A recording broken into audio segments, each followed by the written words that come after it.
விஜய் பாடலில் ஒளிந்திருந்த உண்மையை கண்டுபிடித்த நபரின் விளக்கம் இதோ. 2 விஷயம் இருக்கு. ஒன்னு, தளபதி விஜய் அவர்களை மக்கள் எப்படி பார்க்கறாங்க அப்படின்னு ஒண்ணு. ரெண்டாவது, தளபதி விஜய் அவர்கள் மக்களை எப்படி பார்க்கிறார் அப்படின்ற ஒரு விஷயம் இருக்கு. ஃபர்ஸ்ட் மக்கள் தளபதி விஜய் எப்படி பார்க்கறாங்கன்னா, மன்னா மன்னா நீ தான் என்னுடைய அரசன் மன்னன்ற மாதிரி பார்க்கறாங்க. தலைவன்லாம் சொல்லுவாங்க. நம்ம வெளியே பார்த்துருப்போம். மன்னா மன்னா எங்க உரிமையின்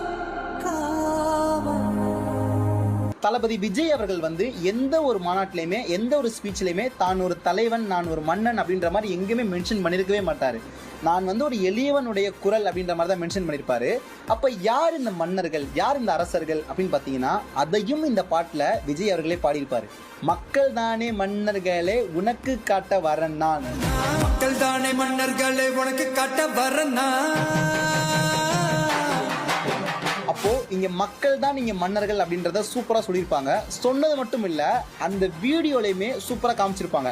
மக்கள் இருந்து ஒருத்தர் அந்த கிரீடத்தை கொடுப்பாரு. அப்ப தளபதி விஜய் அவர்கள் வேணாம்னு சொல்லிட்டு கிரீடத்தை அவருக்கே மாட்டிடுவாரு. அடுத்த ஃப்ரேம் நீங்க பாத்தீங்க அப்படின்னா, பின்னாடி இருக்கிற மக்கள் எல்லாருடைய தலையிலையுமே அந்த கிரீடம் இருக்கும். தளபதி விஜய் அவர்களுடைய தலை அந்த கிரீடம் இருக்காது.